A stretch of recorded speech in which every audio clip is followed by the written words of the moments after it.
Okay. We're good? All right. Well, everybody, welcome to Messiah's New Life. We'll get started into this Torah portion. I'll go ahead and pray, and we'll get started. So, Yahweh, we thank you for gathering us here today on your Sabbath. We just ask that you would come and fill this time, fill your words here with meaning. May we understand at a deeper level than what we entered in here today. Through your Spirit guiding us, we ask that you would just be glorified in this Torah portion, and may you just inhabit this time. In Yeshua's name we pray. Amen. Let me pull this up. I'm going to try to pronounce this properly. This Torah portion is referred to as Beha Alotka. I'm sure if somebody was in here that can read Hebrew really well, if I pronounce that wrong, let me know. But it is Numbers 8, verse 1 through 12:6. And I can go ahead and read the first chapter. We can discuss it and then kind of go through. If anybody wants to prepare reading any other chapters, let me know after this. So Numbers 8 says, "Now the Lord spoke to Moses, saying, 'Speak to Aaron and say to him, when you set up the lamps, the 7 lamps shall give light in front of the lampstand.' And Aaron did so. He set up the lamps in front of the lampstand as the Lord had commanded Moses. And this was the workmanship of the lampstand, hammered work of gold from its base to its flowers. It was hammered work, according to the pattern the Lord has shown Moses. So he hammered the he made the lampstands. And the Lord spoke to Moses, saying, 'Take the Levites from among the people of Israel and cleanse them. Thus you shall do to them to cleanse them.' It says, 'Sprinkle the water of purification upon them, and let them go with a razor over their body, and wash their clothes and cleanse them. And let them take a bull from the herd, and its grain offering of fine flour mixed with oil. And you shall take another bull from the herd for a sin offering. And you shall bring the Levites before the tent of meeting, and assemble the whole congregation of the people of Israel.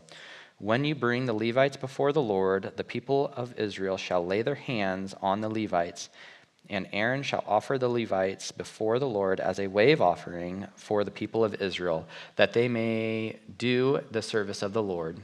Then the Levites shall lay their hands on the heads of the bulls, and you shall offer the one for a sin offering and the other for a burnt offering to the Lord, to make atonement for the Levites. And you shall set the Levites before Aaron and his sons, and shall offer them as a wave offering to the Lord. Thus you shall separate the Levites from among the people of Israel, and the Levites shall be mine. And after the Levites shall go in and to serve at the tent of meeting, when you have cleansed them from them and offered them as a wave offering. For they are holy, given to me from among the people of Israel. Instead of all who open the womb, the firstborn of all the people of Israel, I have taken them for myself.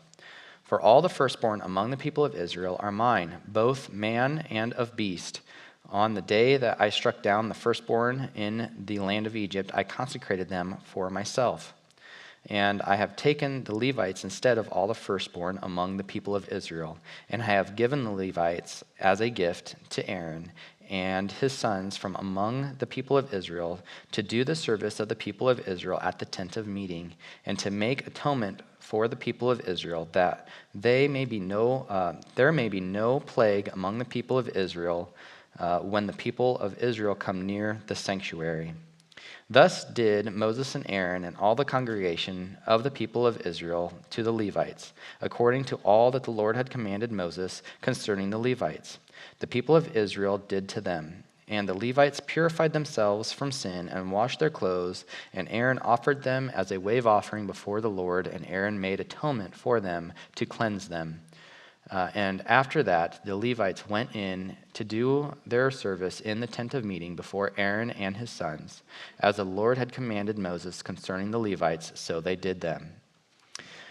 And the Lord spoke to Moses, saying, "This applies to the Levites. From 25 years and upward, they shall come to the duty to do duty in the service of the tent of meeting, and from the age of 50 years old they shall withdraw from the duty of the service and serve no more.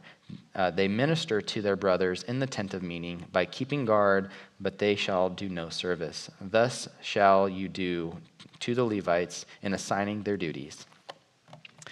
All right. Does anybody have any comments on this section?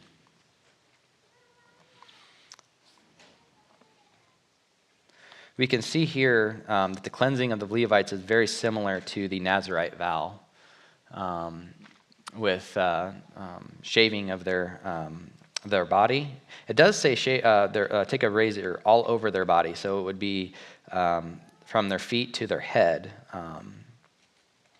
So I found that interesting. A lot of these, a lot of things that Yahweh prescribes is parallels other things in the Bible, like as far as the golden calf and the bitter water, that correlates and goes hand in hand. But did anybody find anything else interesting?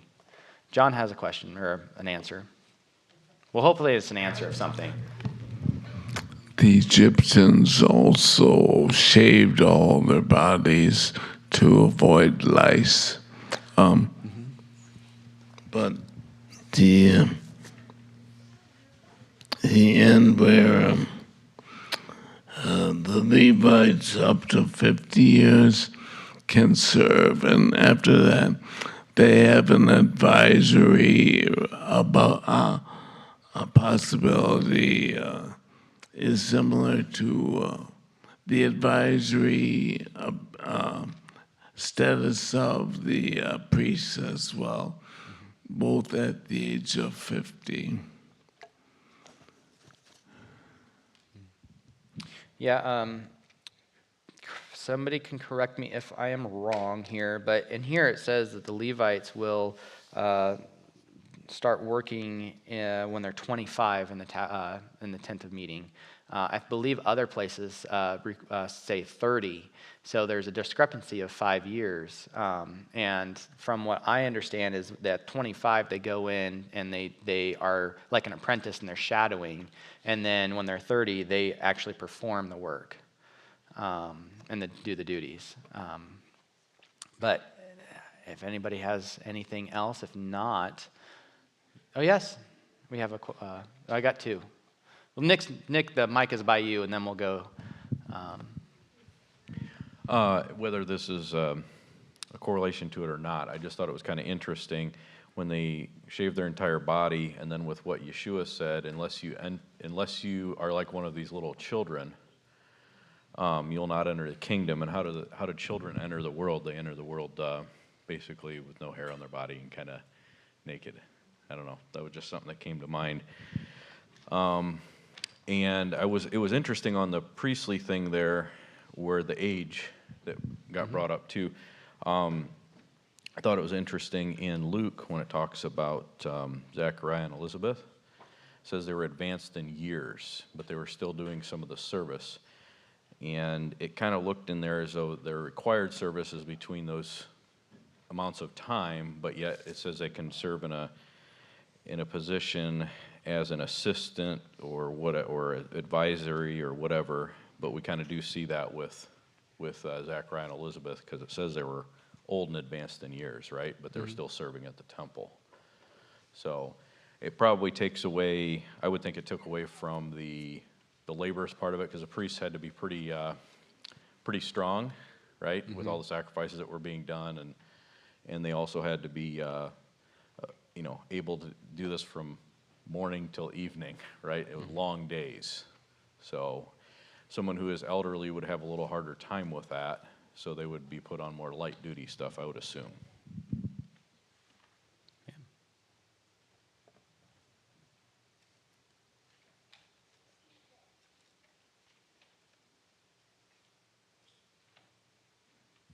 I'm assuming we haven't talked about this yet, but in this passage, we have the repetition of the Leviim, right? They're saying maybe 13 times. I'm only counting 12. I don't have it colored, so I'm not sure. So that attributes that they should have been wiped out, right? Because of the sin in the camp, but then the attributes of God, because of their devotion to God and choosing to do what he commanded them as far as killing their own brothers because of the sin, then the attributes of God became activated and the camp survives. But then you see later, he's like, whoa, whoa, whoa, don't get puffed up or anything, because guess what? The people of Israel are mentioned later at the end, right down here, 5 times, saying, this is my Torah regarding the people of Israel. It's just kind of a nice, like, why say that here and now, right? That's the question. But if somebody counts 13, let me know, because I'm trying to find that 13th one. All right. I have not gone through and counted them, so I don't have an answer for you. I didn't expect that question. That gave me some homework. So, does anybody have any other comments? Could I get a reader for number 9?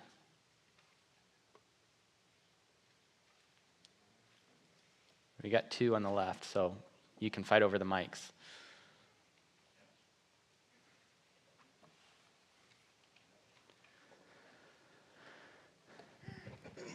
Chapter 9. Listen, Israel, you are to cross the Jordan today. Wait, you're in Deuteronomy. Oh, I am. Sorry. I thought it was somewhere else. No, that's fine. Yeah. I was like, wow, you have a very different version. Be interesting. Oh, surely you didn't think I was speaking in tongues or something. Sure. Okay, here we are. Let's try again. Chapter 9. Adonai spoke to Moshe in the Sinai desert in the first month of the second year after they had left the land of Egypt. He said, let the people of Israel observe Pesach at its designated time. On the 14th day of this month at dusk, you are to observe it at its designated time. You are to observe it according to all its regulations and rules. Moshe told the people of Israel to observe Pesach. So they observed Pesach at dusk on the 14th day of the month in the Sinai desert. The people of Israel acted in accordance with all that Adonai had ordered Moshe. But there were certain people who had become unclean because of someone's corpse, so that they could not observe Pesach on that day. So they came before Moshe and Aaron that day and said to him, we are unclean because of someone's corpse.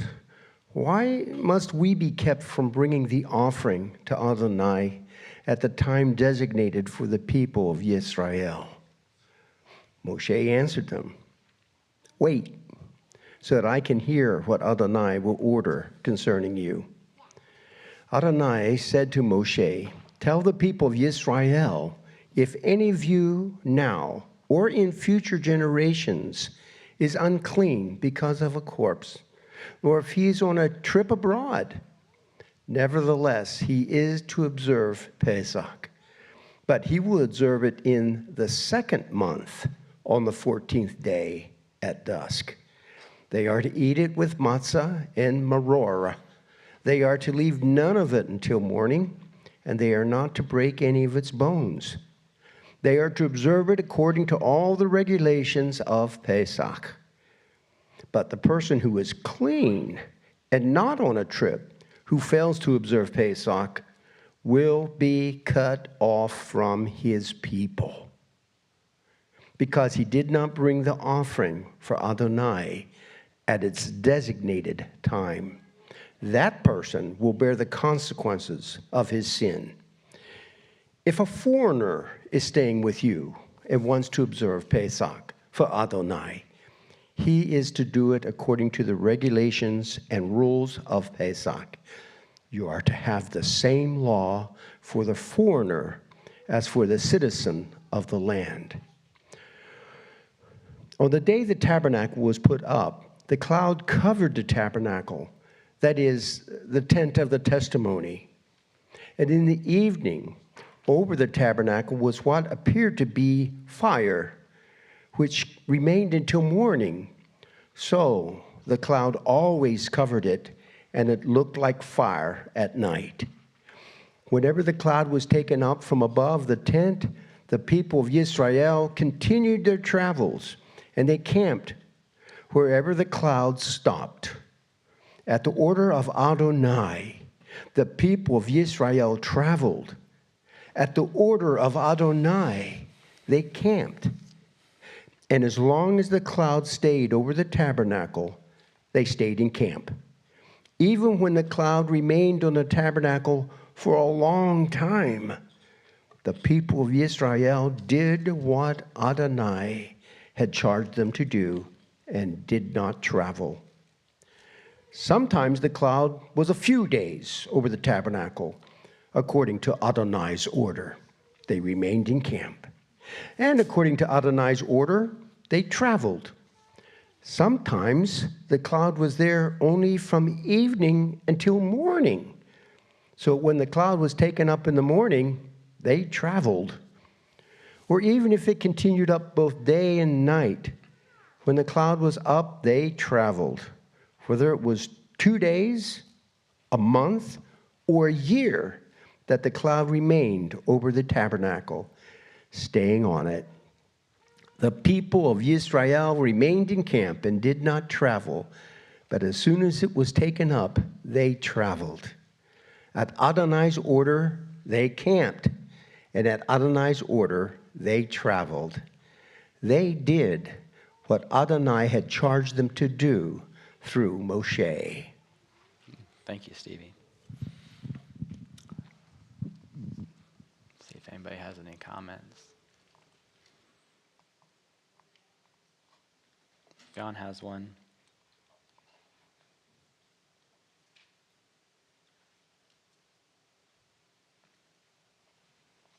So Numbers basically divides into 3 sections. The first section is at Mount Horeb, where they, a year after they had been there and made the covenant with God. Then the second section is at Kadesh Barnea, after they had traveled north about 20 or 30 miles. Then the third section is on the plains of Moab, right before the book of Deuteronomy.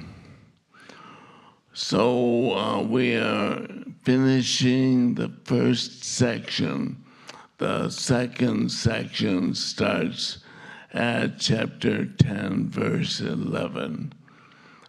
It's interesting too that on Nueva Beach, on the west side of the Gulf of Aqaba, there is a patch of sand at the waters, near the water's edge, that is melted, showing that it's large, it's like 20 or 30 feet wide, showing that the fire that restrained the Egyptians was real heat, not fake.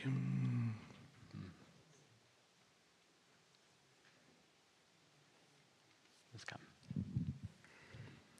So in reading this here, we have the Passover, right? What other of God's appointed times does he give like a backup date for? There's none. So that shows the importance of this particular appointed time, that it was so important that there needed to be a backup date. And we all know what the spiritual fulfillment of this is, right, in Yeshua. So I just look at this and think, wow, this is so important that he instituted a second one. And not only that, but it says the one who doesn't observe it bears his own sin. And that's kind of a deep thing. If we read over stuff like that and we don't really think how deep that is and what that means. If we don't do the Passover, and if we don't accept the Passover, what does that mean? That means we're in our own sin, right? So I just thought it was that was really interesting and really deep on that. Yeah, especially when you realize what the cost of bearing your own sin is. There's nothing that you can do to pay for it.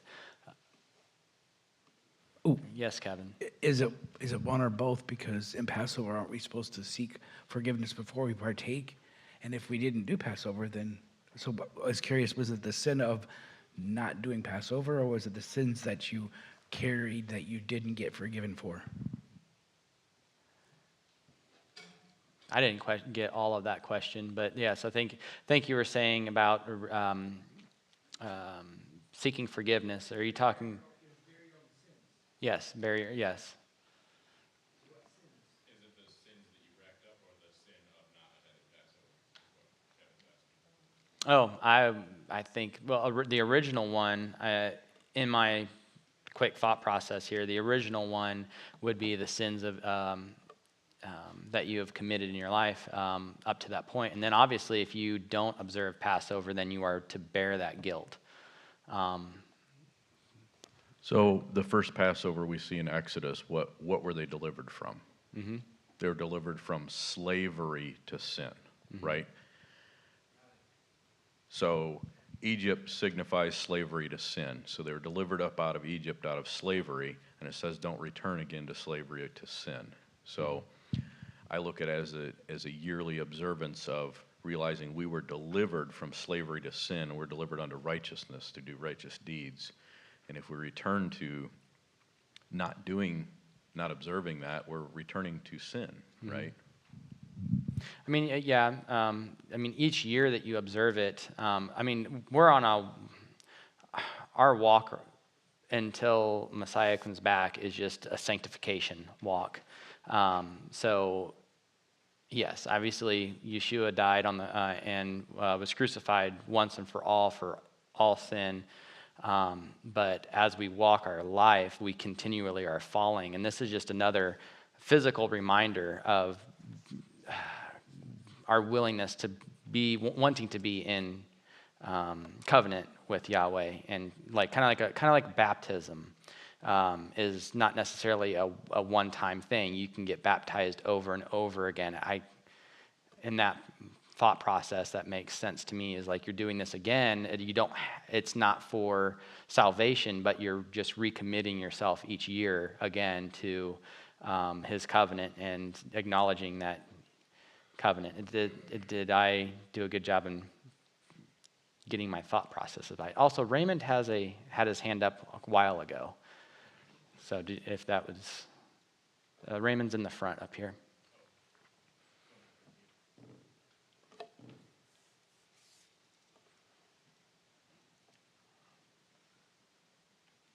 It's probably going to stir up a whole can of worms, but this is where I believe that a lot of replacement theology comes from. Is that it says there shall be one law for the foreigner and for the Jew. Anyways, without going into a whole bunch, it's that we don't stop and read exactly what the law is saying, which provisions are made, who can do what with the Passover. As a foreigner, if it's uncircumcised, can't eat the Passover. They can celebrate it, but they can't eat it. And then I'll leave it at that. So go research it. We had Mike in the back and then Tom in the front, if we want to go in order. So has anybody ever wondered the question, the Passover was done when they come out of Egypt, a year after they came out of Egypt, Yahweh commanded them to keep the Passover. And have you ever wondered why they never kept the Passover after that one until they came into the Promised Land? So that was an interesting question. And of course, all the other feasts they didn't keep until they came into the land. So one of the theories is that when they did come into the Promised Land, all those that the 40 years wandering in the wilderness that died because of their unbelief. When they went to enter in the Promised Land, Yahweh commanded Joshua at that time to circumcise the children of Israel, because all those that came out of Egypt that were circumcised, but all the ones that were born in the wilderness, it says they were not circumcised in the wilderness. So the theory is that they couldn't keep the Passover for those 38 years in the wilderness because of that. So that's just one reason. So that's a question that came up as I was thinking about this, and that appears to be a decent answer to that. Yeah, and it makes sense, because if you are traveling, you probably wouldn't do the circumcision if you're traveling, and they didn't know when the cloud was going to be leaving or staying. Although as an infant, it doesn't. You're just carrying them around anyways. But that's the thought process that popped into my head, is that you generally don't circumcise as you're traveling, but it's kind of hard to apply that to an infant. But yes, Tom. Well, I think there's a more superficial diagnosis of this. The mention of Passover and the second mention of Passover is less about behavior and keeping this holiday, although it is about that. It's the recognition that this is one of the most important moments that illustrates what the Messiah delivers to us and what the remission of sins really is and where it's rooted. Hence why this activity then becomes one of the most important moments in Yeshua's ministry, in that he recycles this incident when they're rehearsing the Passover Seder, and of course starts using all the marriage language, and of course he doesn't drink from the last cup, which is all, again, marriage language. But this is about the process of bringing the Messiah forth and what he does to wash away our sins. I wanted to point out the heart posture of the people who were unclean. In here, the book of Numbers is in the wilderness, exposes your flesh, and it's all about dealing with your flesh, as the theme of the entire book. Here we have an example of people having a heart to serve Yahweh and keeping his commandments holy and not wanting to be left out. Earlier today I was reading, and somebody gave a breakdown of just serving Yahweh with all of it was your might, your heart, and your strength. And he broke it down as your might being your worldly power and possessions, because up till this point I haven't really looked deeply into that, and so it was always like, okay, well, might and strength are kind of redundant to stay, but he broke it down as your worldly possessions, how you serve him with what you have been given, your heart, and then your strength he gave and attributed to your soul and your inward strength to, I would guess, would be overcoming your flesh and to serve him with all of your strength, inward power. I don't know if anybody's ever heard that or wants to give some more clarity if they think something slightly different, but I thought that was a good explanation for the might, heart and soul. But does anybody have any other comments? We have one over on the right.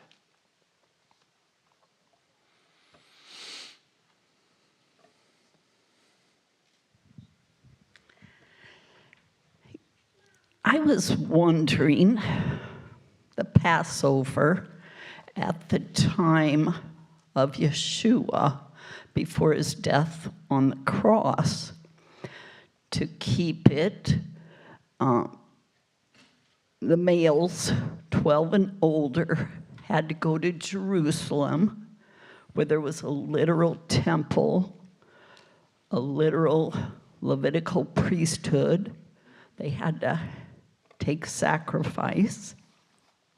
And it was in the literal city of Jerusalem. Now, okay, there's not a temple anymore. There's no Levitical priesthood. We don't offer sacrifices, and we don't go to Jerusalem. So I'm just wondering, are we like improvising, or how do you know that you're keeping the Passover correctly? Well, what we observe today is a memorial of it until Yeshua comes back and the third temple is, depending on how you think the third temple will be done, if it's before or after he returns. But till that point in time, this is a memorial that we observe, keeping his commandments as best as we can. So I think that answers your question. John has his hand up.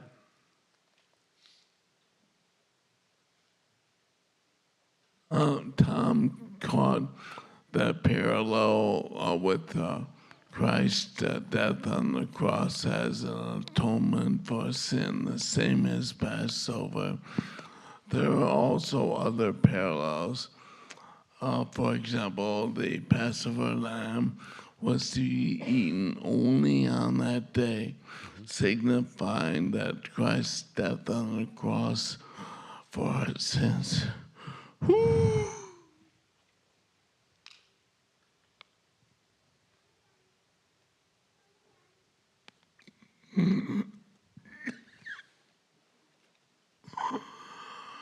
Occurred on one day.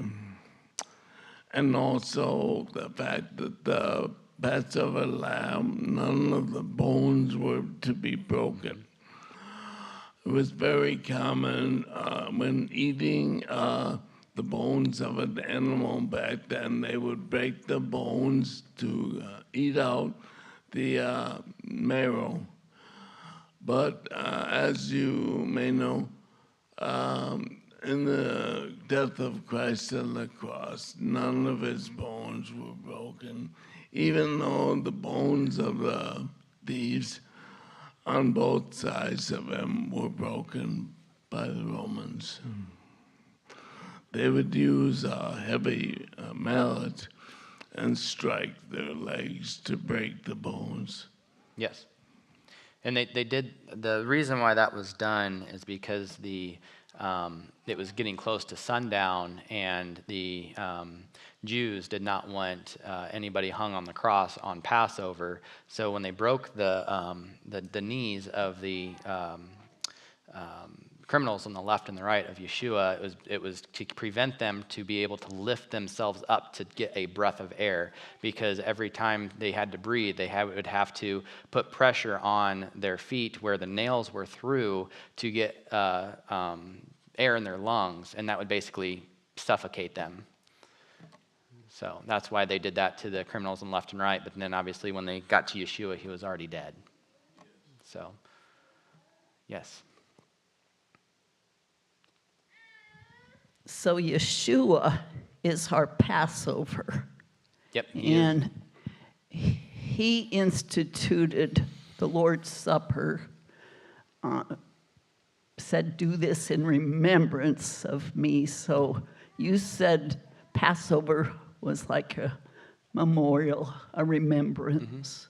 So I'm thinking the Lord's Supper and Yeshua as our Passover are what God wants us to observe. Yeah, so when I first started coming to MNLT, I had Marcel, I brought up the question to Marcel, and he brought up that verse is like when Yeshua was doing the Last Supper, he says, when you do this in remembrance of me. And he asked the question, what is the this? When you do this, what is the this that they were doing? And I know some people have, like some people think it's Passover, people think it's something new, but from what I have understood, they were taking a Passover, they were having a Passover meal, and he says, when you do this in remembrance of me. So that's how I understand it. Any other questions? All right, can we get to a reader for chapter 10? We'll start with the silver trumpets.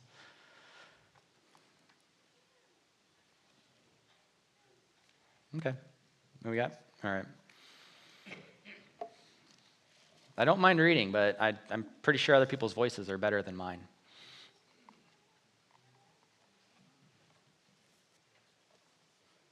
The Lord spoke to Moses, saying, make 2 silver trumpets for yourself. You shall make them of hammered work. You shall use them for calling the congregation and for directing the movement of the camps. When they blow both of them, all the congregation shall gather before you at the door of the tabernacle of meeting. But if they blow only one, then the leaders, the heads of the divisions of Israel, shall gather to you. When you sound the advance, the camps that lie on the east side shall then begin their journey. When you sound the advance the second time, then the camps that lie on the south side shall begin their journey. They shall sound the call for them to begin their journeys. And when the assembly is to be gathered together, you shall blow, but not sound the advance. The sons of Aaron, the priests, shall blow the trumpets, and these shall be to you as an ordinance forever throughout your generations. When you go to war in your land against the enemy who oppresses you, then you shall sound the alarm with the trumpets, and you will be remembered before the Lord your God, and you will be saved from your enemies.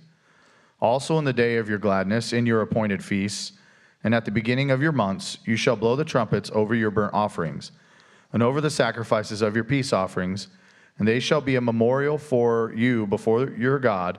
I am the Lord your God. Now it came to pass on the 20th day of the second month, in the second year, that the cloud was taken up from above the tabernacle of the testimony.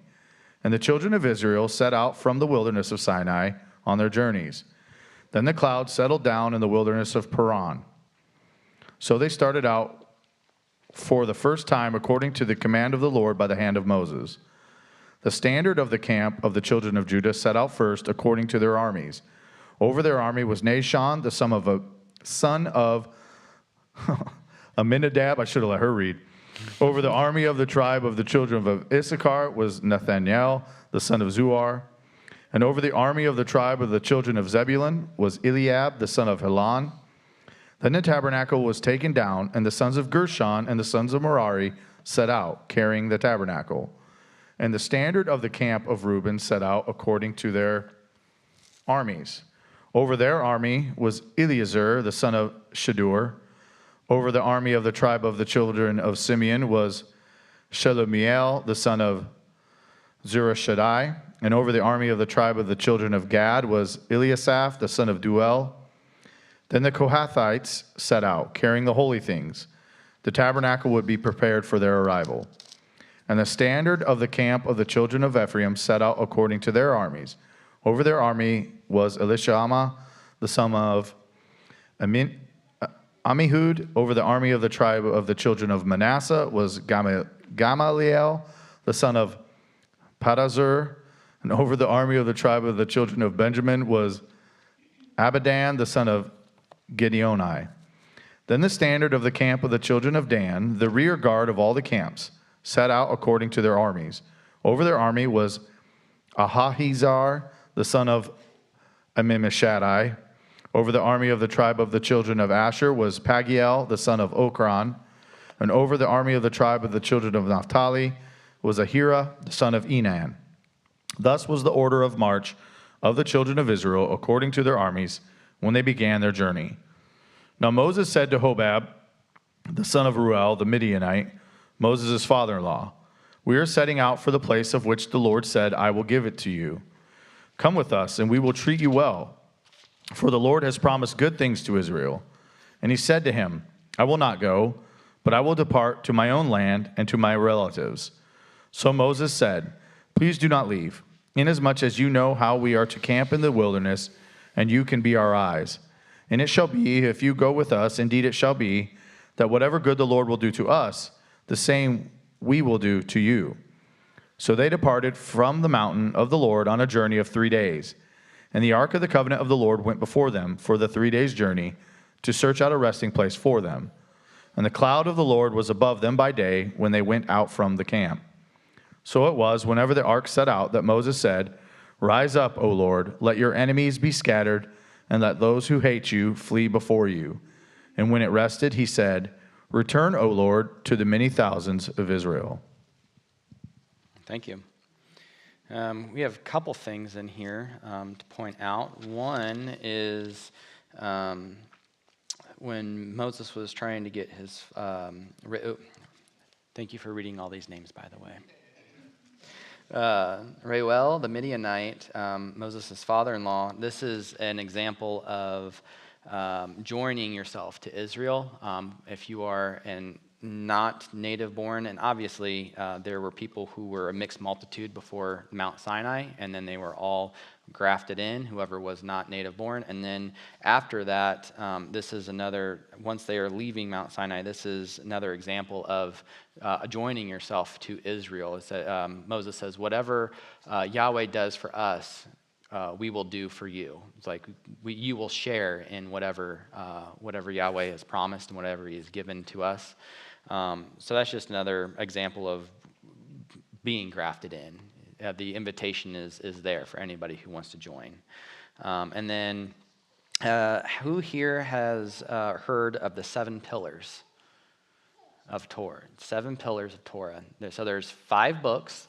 And then, but you get in here to Numbers, and Numbers 10, verse 35 through 36 is the inverted noons.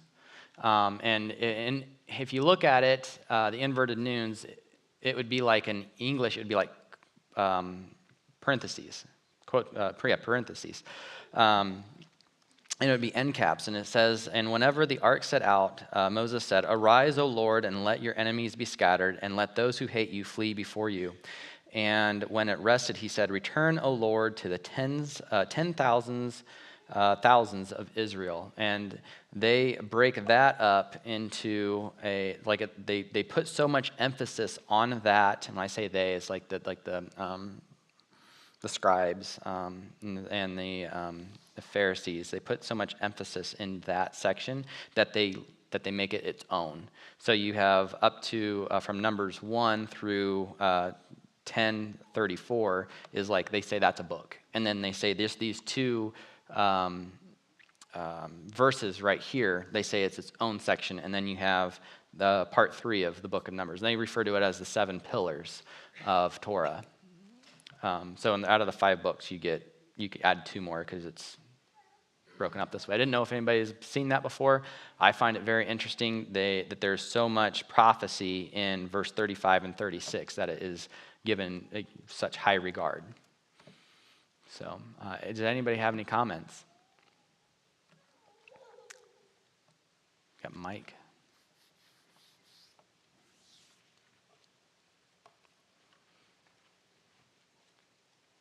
Yeah, actually, Monty Judah has some insights on this.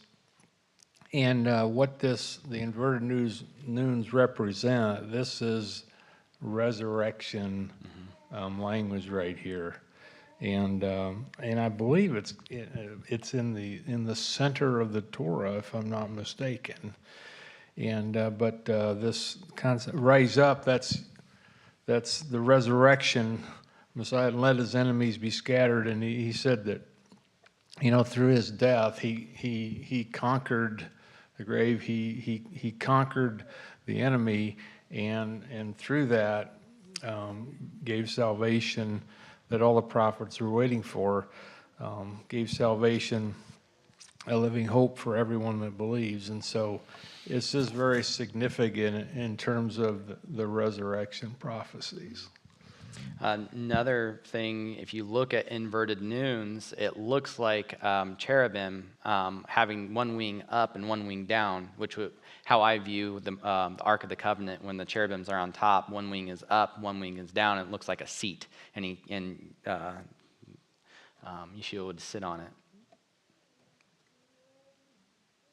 Forgot to mention the inverted noon is actually the shape of or symbolizes the fish in the water, and when it, all of a sudden when it takes off, that represents life, and so the inverted noon represents life through the idea of that fish. All of a sudden, how it would be sitting there in the water, and all of a sudden it just takes off, like lightning, again representing resurrection from the dead. Yep. Here to talk about the Ark of the Covenant right now that's been taken away from the West Bank, and it's going with Mike right there. It is the fish god, and is from the Roman Catholic Church, and it's Dagon. That's the one right now that has a city that changed from Ashdod to a Palestinian city. These two are the ones that were behind 9/11. The Muslims and the Catholic Church were behind 9/11. And that's the battle that's going on right now. That's what we have right there with who's behind the whole thing. That covenant belongs to the Israel, and they're taking the land from them. The Roman Catholic Church has been behind this whole thing. And I'm 100% sure if you read 1 Samuel 5, you'll see right there itself and why that statue is what they have today with the fish. And the Mormons, I'm calling it out, with Chosen, are now with the Roman Catholic Church working together right now, that movie there. I'm just telling you the truth. That's how it is. All right. Does anybody have a comment or would like to? Am I getting a 3-minute mark? Oh, no. Does anybody want to get through? Let's go. I'm going to go ahead and read. I'm just going to read through verse 15 on 11, and we can see where we're at on time. It says, "And the people complained in the hearing of the Lord and the misfortune, and when the Lord heard it, his anger kindled, and the fire of the Lord burned among them and consumed the outlying..." Am I in the right spot? Yes. "Outlying parts of the camp. And when the people cried out to Moses, and Moses prayed to the Lord, and the fire died down, so the name of the place was called Taberah, because the fire of the Lord burned among them. Now the rabble that was among them had a strong craving, and the people of Israel wept again and said, oh, that we had meat to eat. We remembered the fish we ate in Egypt and cost nothing, the cucumbers, the melons, the leeks, the onions, and the garlic. But now our strength is dried up, and there is nothing at all for us but this manna to look at. Now the manna was like a cornered seed, and its appearance like that of bdellium. The people went about and gathered it and ground it in hand mills and beat it on mortars and boiled it in pots and made cakes of it. And the taste of it was like the taste of cakes baked in oil. When the dew fell upon the camp in the night, the manna fell with it. Moses heard the people weeping throughout their clans among everyone at the door of his tent, and the anger of the Lord blazed haughtily, and Moses was displeased. Moses said to the Lord, "Why have you dealt ill with me, your servant? And why have I not found favor in your sight, that you lay the burden of all the people on me? Did I conceive all these people? Did I give them birth that they should come? That they should say to me, carry them in your bosom, as a nurse carries a nursing child, to the land that you swore to give to their fathers. Where am I to get meat to give to all the people? For they wept before me and say, give us meat that we may eat. I am not able to carry all these people alone. The burden is too heavy for me. If you will treat me like this, kill me at once.